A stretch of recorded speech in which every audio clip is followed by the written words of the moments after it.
bukan role model kita atau public figure yang kita contoh, bukan artis-artis, baik itu artis-artis Indonesia yang mungkin ada, tapi yang pasti-pasti aja, yang sudah pasti masuk surga seperti itu.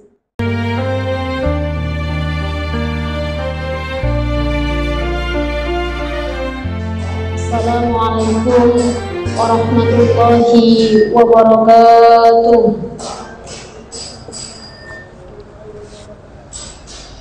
Alhamdulillah, wassalatu wassalamu ala rasulillah Sayyidina Muhammad ibn Abdillah wa ala alihi wa sahbihi wa mawala. Subhanaka la ilma lana illa ma 'allamtana innaka antal alimul hakim.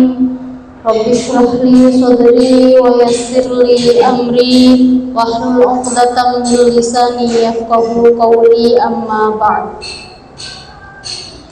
Yang sama-sama kita hormati para guru besar Masjid An-Nur, yang sama-sama kita hormati para tokoh masyarakat, yang sama-sama kita hormati DKM Masjid An-Nur dan para stafnya, yang sama-sama kita hormati Ketua RW Bapak Haji Mulyadi dan Ketua RT di seluruh RW 12 Kayuringin Jaya, yang sama-sama kita hormati pencetus program Ayo Mengaji, yang sama-sama kita hormati para pengurus Karang Taruna dan juga donatur, dan yang sama-sama kita banggakan adik-adik sekalian.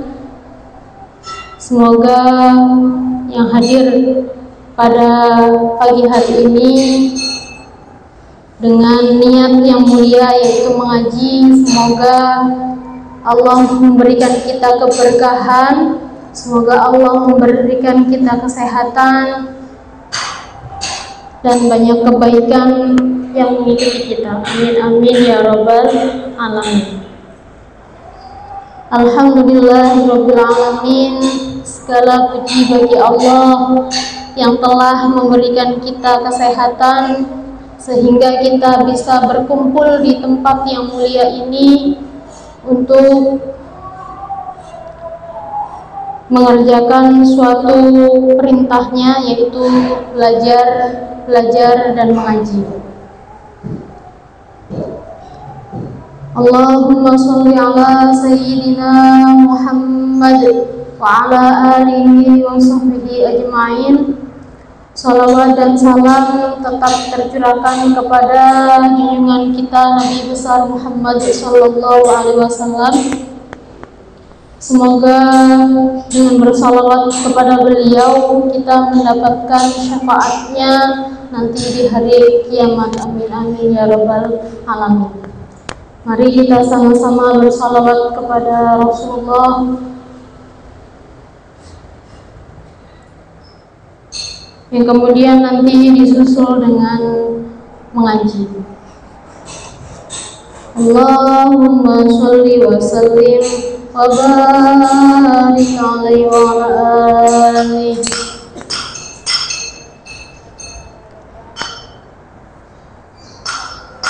Allahumma sholli wa sallim ala sayyidina Muhammadin sahibil busyara, salatan tubashiruna biha. Allahumma sholli wa sallim ala sayyidina Muhammadin sahibil busyara, salatan tubashiruna biha wa ahlana wa jami'a masyayikhina wa mu'allimina wa talabatana wa talibatina يومنا هذا إلى يوم الآخرة اللهم صل وسلم على سيدنا محمد صاحب البشرى صلاة تبشرنا بها وأهلنا وأولادنا وجميع مشايخنا ومعلمينا وطلبتنا وطالباتنا من يومنا هذا إلى يوم الآخرة اللهم صل وسلم على سيدنا محمد صاحب البشرى صلاة تبشرنا بها وأهلنا وأولادنا وجميع مشايخنا ومعلمينا وطلبتنا وطالباتنا من يومنا هذا إلى يوم الآخرة اللهم صل وسلم وبارك alaihi wa alihi. Kita lanjutkan pada mengaji surah Fatir ayat 19 sampai ayat 30. Kita awali dulu dengan membaca surat Al-Fatihah.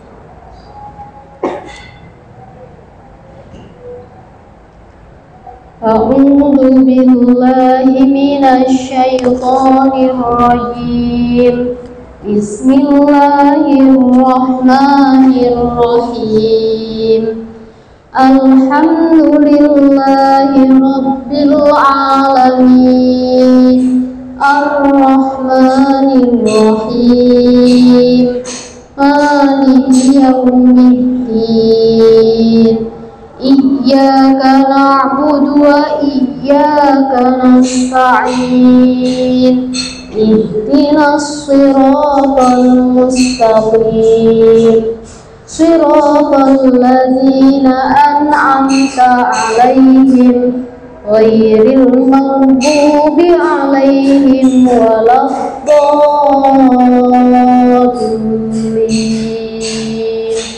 Amin. Bismillahirrahmanirrahim. Wa ma yastawil a'ma wal basir walau dhulumatu walan nur walau dhillu walau harur wa ma yastawil ahya'u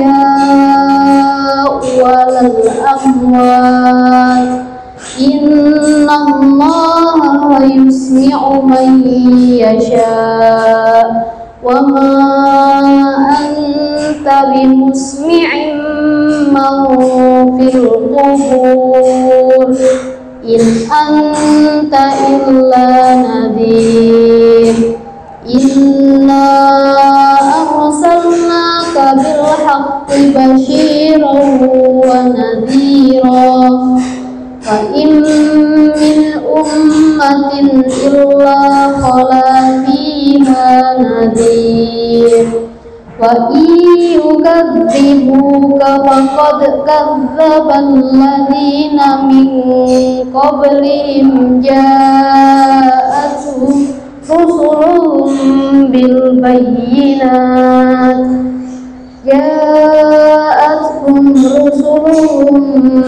bayyinat wa bizzuburi wa bil kitabil munir thumma akhadtu alladziina ladzina kafaru fakaifa kana nakir. Alam tara anna Allaha anzala minas samaa'i ma'an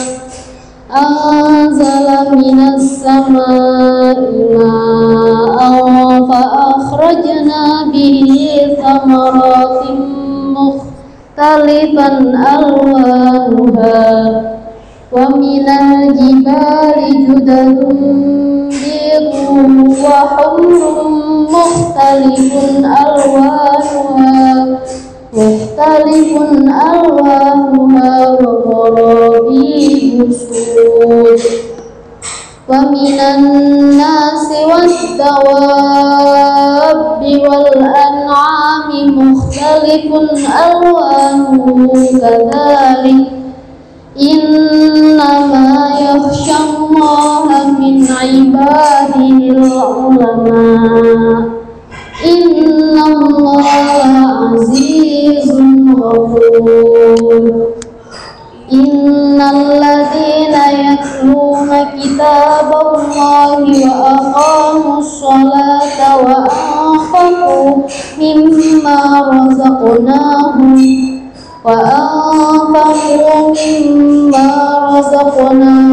sirran wa alaniyatan yarjuna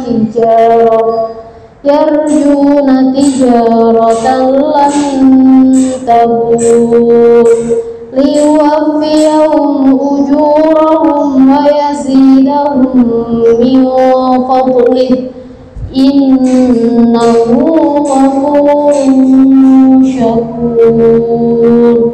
Shadaqallahul azim.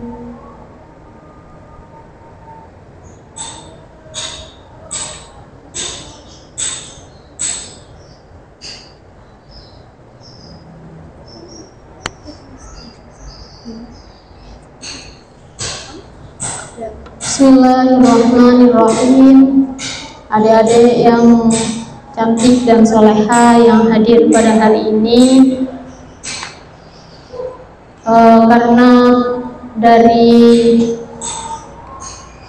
program Ayo Mengaji hari ini atau bertepatan pada minggu ini adalah bertepatan dengan hari ulang tahun negara kita Republik Indonesia. Maka dari program Ayo Mengaji menyampaikan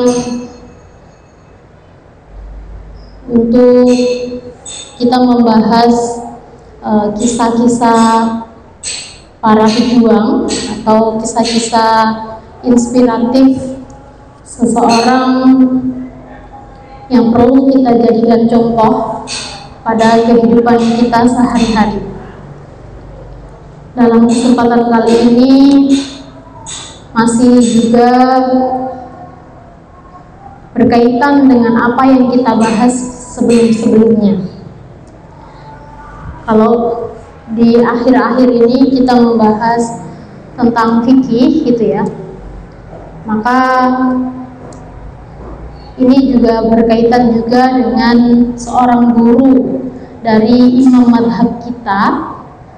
Imam madhab kita, siapa itu imam madhab? Syafi'i. Imam madhab kita di ulama fikih adalah Imam Syafi'i. Kenapa kalau di sini saya membahas Imam Syafi'i, tapi yang saya bahas ini bukan Imam Syafi'inya,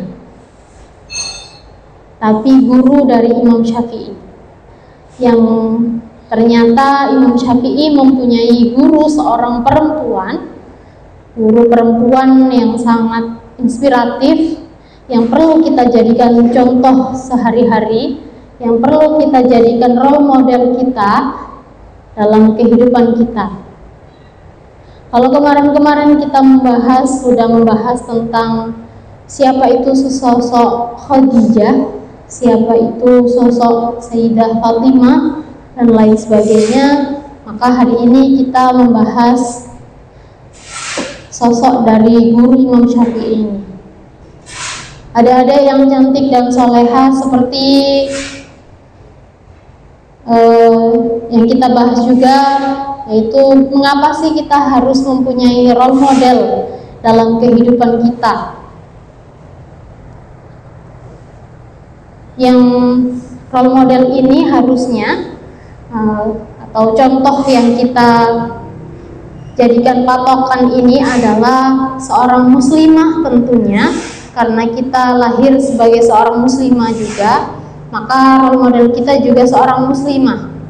Seorang muslimah yang di situ pastinya solehah, ya, yang cerdas, yang di sini juga sudah dijamin oleh Allah masuk ke dalam surga. Bukan role model kita atau public figure yang kita contoh, bukan artis-artis, baik itu artis-artis Indonesia ya mungkin ada, tapi yang pasti-pasti aja, yang sudah pasti masuk surga seperti itu. Karena tujuan kita hidup juga adalah itu tadi, beribadah kepada Allah dan ingin masuk ke dalam surga Allah. Kemarin juga sempat kita singgung bagaimana kiprahnya seorang Sayyidah Khadijah, yang di situ beliau adalah seorang istri Rasulullah, orang pertama di dunia ini, maksudnya orang Rasul kita seperti itu. Beliau, kalau Sayyidah Khadijah, beliau bisa atau pantas mendampingi Rasulullah, maka orang-orang yang seperti inilah yang harus kita jadikan contoh. Bagaimana kesolehannya Sayyidah Khadijah, tetap soleha tapi juga tetap berkarir seperti itu.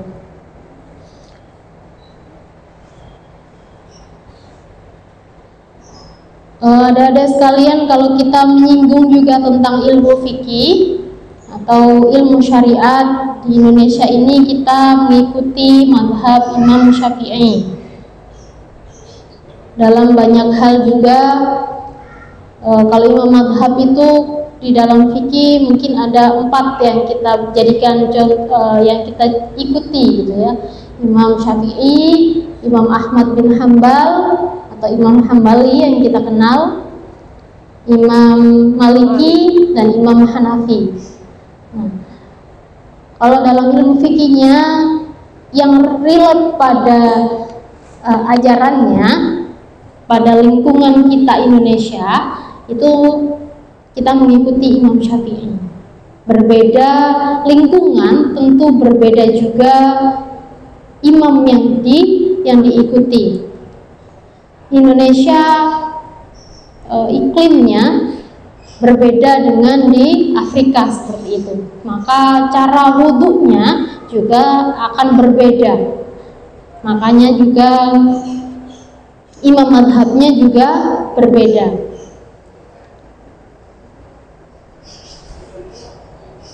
Nah, Imam Syafi'i ini ternyata mempunyai seorang guru perempuan hebat.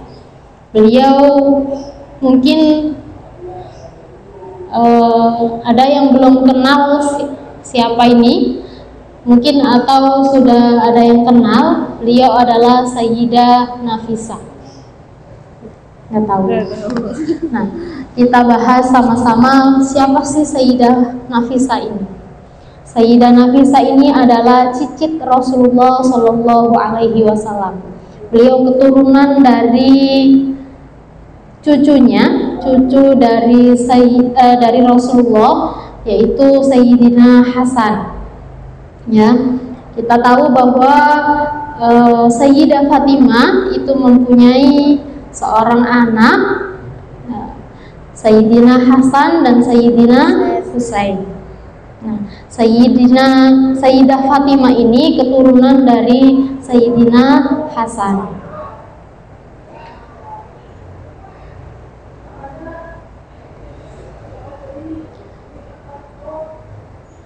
Nah, dalam aspek kehidupan, banyak aspek kehidupan ini kita membahas tentang Sayyidah Nafisah. Sayyidah Nafisah ini lahir di Mekah pada tahun 145 Hijriah. Beliau adalah anak dari Sayyidina Hasan, tapi bukan Sayyidina Hasan cucu Rasulullah, tapi masih di keturunan-keturunannya.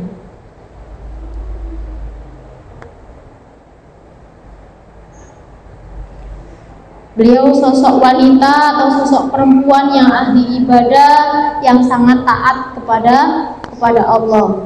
Beliau juga seorang akademisi, seorang yang zuhud pada dunia, seorang yang sangat berhati-hati dan mempunyai banyak sekali karomah atau mempunyai banyak sekali keistimewaan. Beliau ini lahir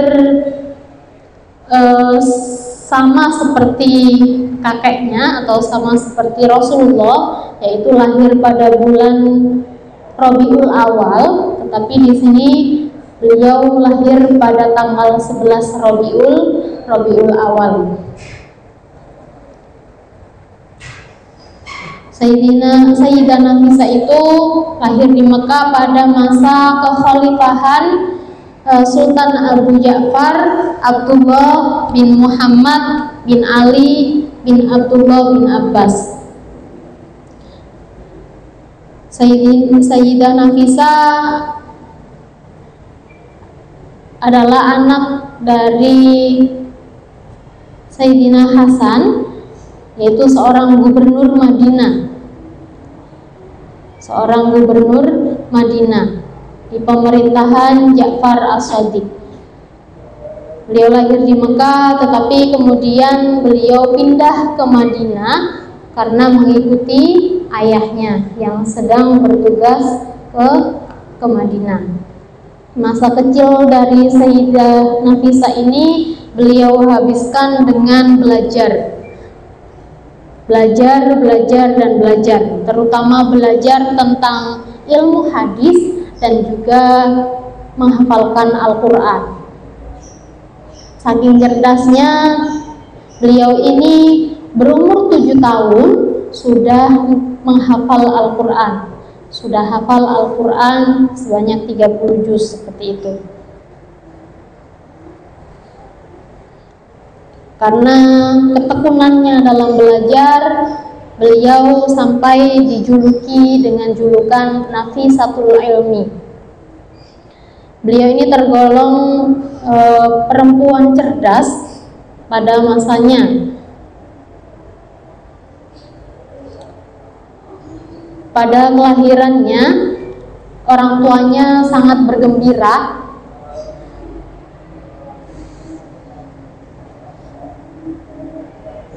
karena waktu itu di tengah-tengah pengajiannya, karena ayahnya juga seorang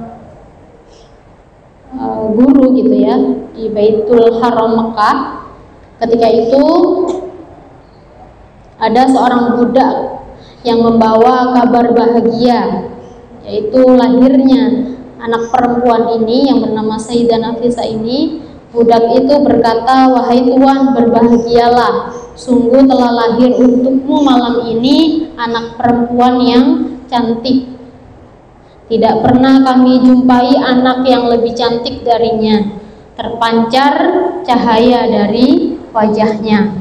Itu kata budak ini kepada Sayyid Hasan. Sayyid Hasan langsung sujud waktu itu, sujud syukur kepada Allah karena dikaruniai anak perempuan. Pada suatu hari ayahnya ini bermimpi. Ketika sudah lahir Sayyidah Nafisah, ayahnya ini bermimpi, dan di situ bermimpi bertemu Rasulullah. Yang Rasulullah ini kemudian berkata kepada ayahnya,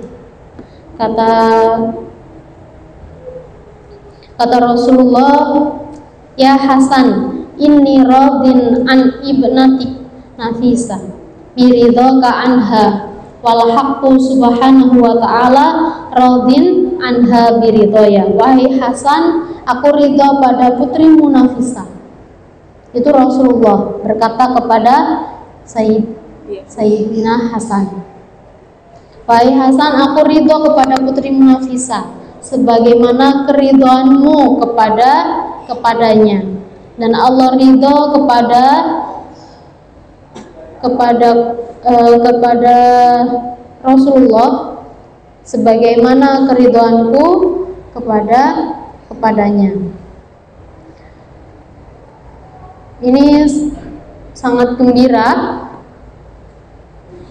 karena masih kecil, baru lahir saja sudah bertemu sama sudah bermimpi sama Rasulullah bahwa Rasulullah ridho terhadap Sayyidah Nafisah seperti itu. Masya Allah sekali, baru lahir sudah mimpi ketemu Rasulullah. Yang kedua orang tuanya pasti sangat bangga, kan? Ternyata betul sekali Sayyidah Nafisah ini tumbuh menjadi anak yang cerdas dan tekun dalam belajar. Beliau habiskan masa kecilnya, masa mudanya untuk berzikir, untuk belajar, dan untuk membaca banyak hal.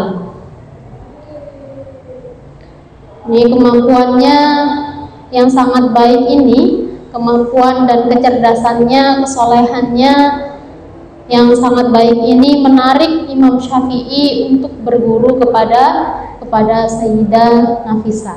Yang kemudian Sayyidah Nafisah ini berpindah ke Mesir waktu itu. Berpindah ke Mesir, di sana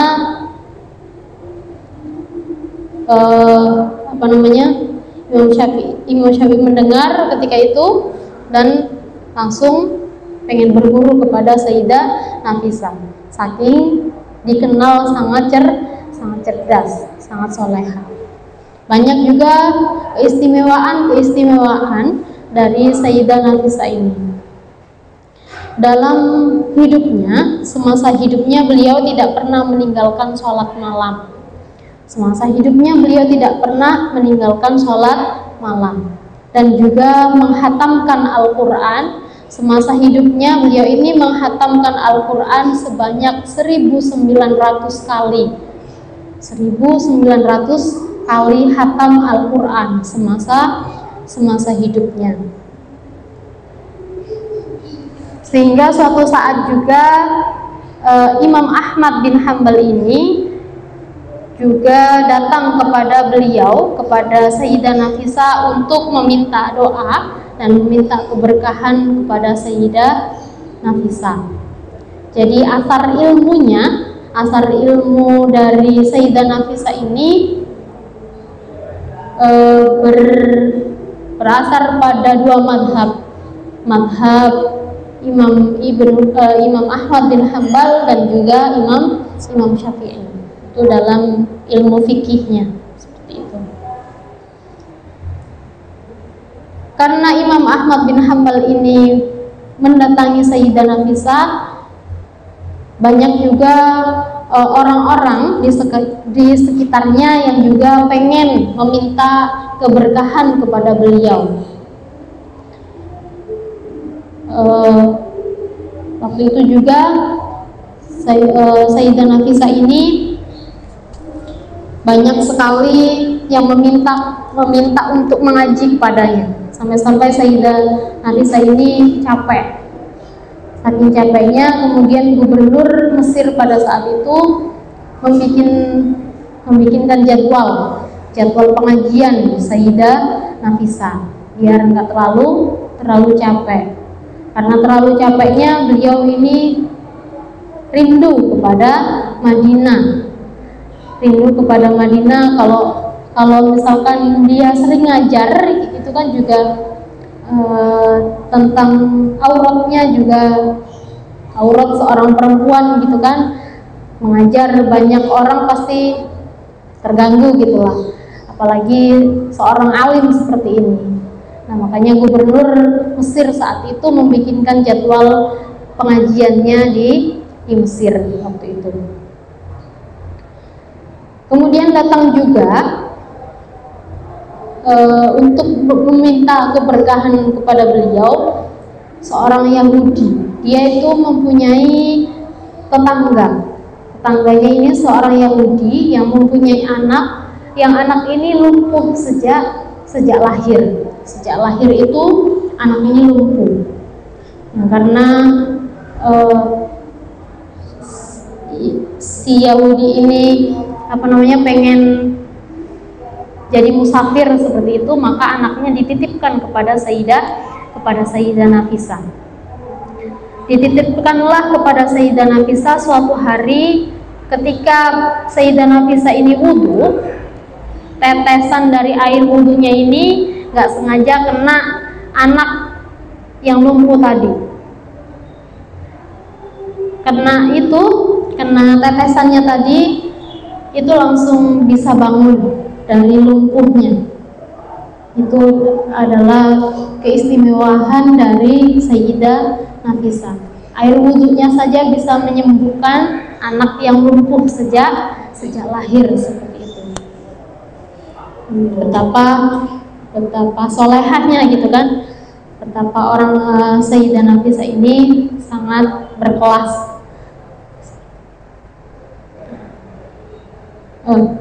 Untuk keistimewaan selanjutnya itu juga Sayyidah Nafisah ini banyak sekali laki-laki yang melamar beliau, sampai ditolak-tolak sama ayahnya seperti itu. Saking solehahnya beliau ini sampai banyak sekali yang melamar dan sampai ditolak sama ayahnya seperti itu. Di antaranya adalah Ishaq Al-Mu'taman. Ishaq Al-Mu'taman ini adalah salah satu laki-laki yang melamar beliau, melamar Sayyidah Nafisah, yang kemudian beliau ini menjadi suaminya. Ishaq Al-Mu'taman ini adalah keturunan dari Sayyidina Husain. Kalau tadi Sayyidah Nafisah keturunan dari Sayyidina Hasan, suaminya keturunan dari Sayyidina Husain. Jadi memang bibit unggul gitu dua-duanya.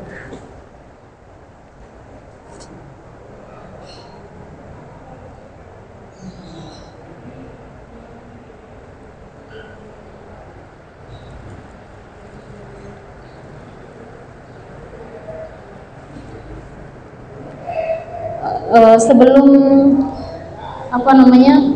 menjadi suaminya, ada cerita bahwa Ishaq Al-Mu'taman ini dulu juga ditolak sama ayahnya.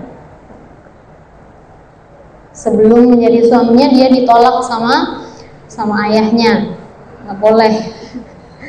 Ternyata Ishaq Al-Mu'taman ini beliau berdoa di Raudhah, berdoa di makam Rasulullah. Ya Rasulullah, kata Ishaq Al-Mu'taman, saya ini kan juga keturunan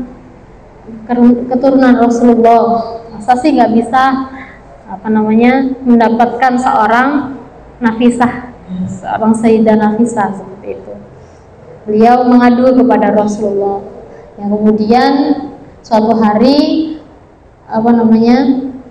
si Ishaq Al-Mu'taman ini diundang ke rumah Sayyidah Nafisah oleh ayahnya, yang kemudian diakadkan langsung dengan Sayyidah Nafisah seperti itu.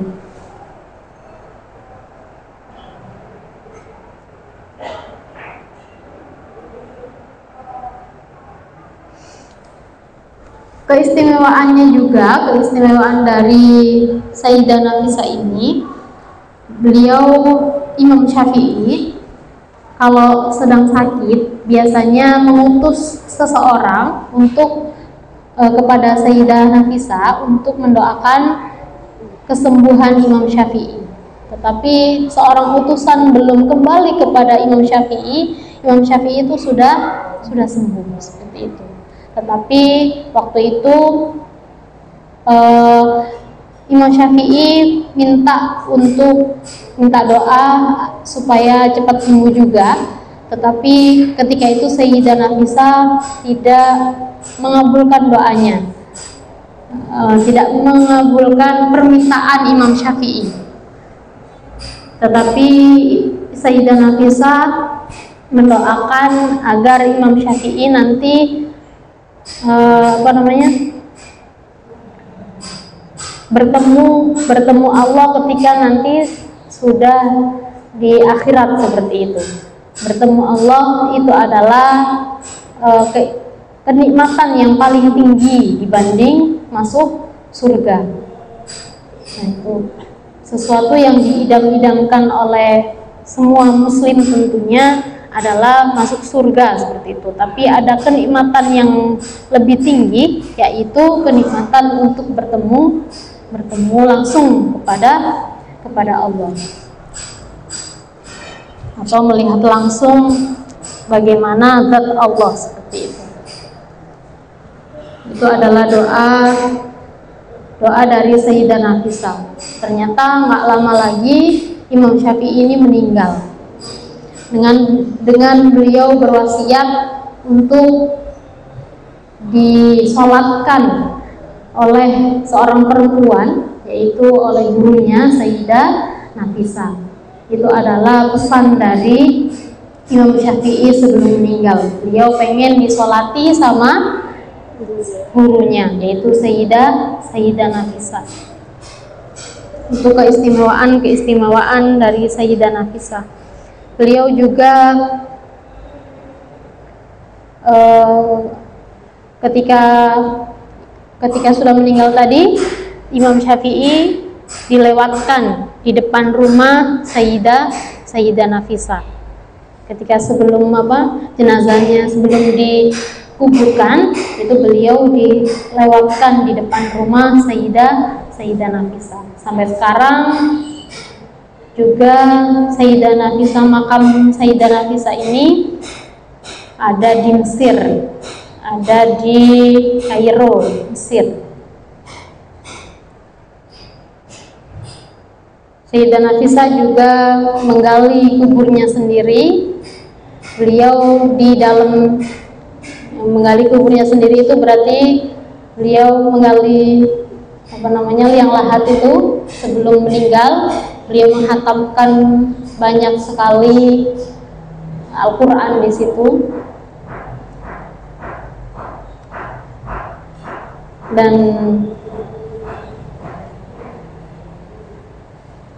kemudian beliau meninggal.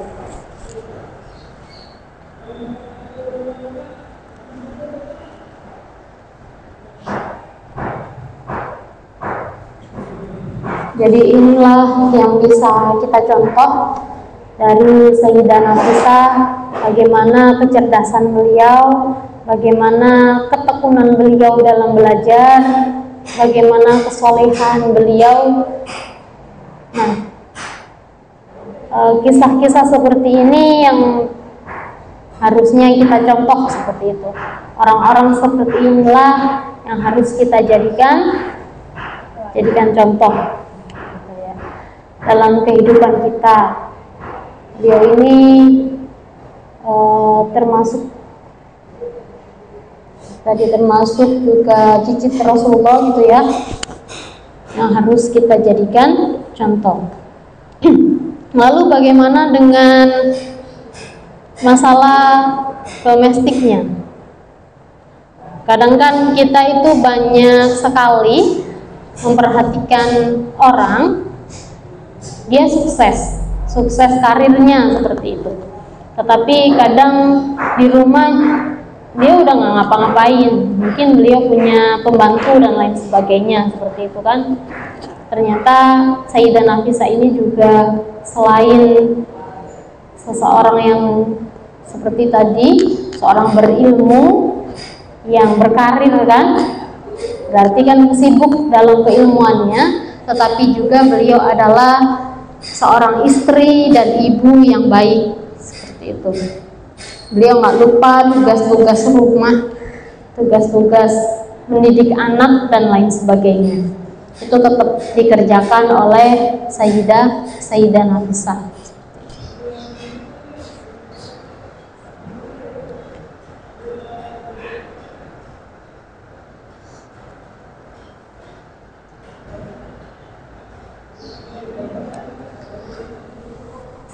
Cukup sampai sini, semoga apa yang kita pelajari hari ini, kita mengenal Sayyidah Nafisah, semoga kita bisa mendapatkan keberkahan dari beliau. Kita juga bisa mencontoh apa yang sudah dikerjakan atau dilakukan oleh beliau-beliau ini.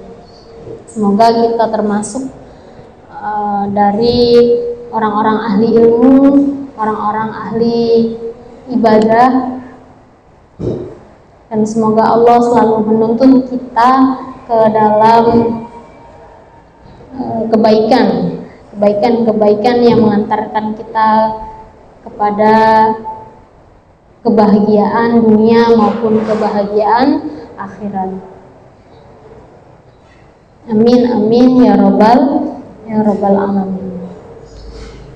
Ya, semoga kita juga bisa kapan-kapan mungkin kalau ada rezeki kita bisa berziarah ke sana gitu ya. Selain ke Mekah dan Madinah, yang di sana banyak sekali nggak hanya makam Rasulullah seperti itu, tetapi yang kita idam-idamkan memang bagaimana kita berdoa di Raudhah, berdoa di depan makam Rasulullah. Kita pengen dekat kepada Rasulullah, tetapi kita juga pengen dekat sama ulama-ulama. Kalau di Mekah mungkin ada makamnya Sayyidah Khadijah, ya. Di Ma'la, di Jannatul Ma'la itu ada makam Sayyidah Khadijah. Kalau di Madinah Rasulullah dan Sayyidah Aisyah kayaknya kalau di sana. Nah, kalau Sayyidah Nafisah di Mesir itu juga banyak sekali makam-makam para keturunan Rasulullah atau zuriyahnya Rasulullah, juga banyak sekali makam-makam para ulama. Di Turki juga banyak. Semoga kita bisa sana gitu ya kapan-kapan. Amin ya rabbal alamin.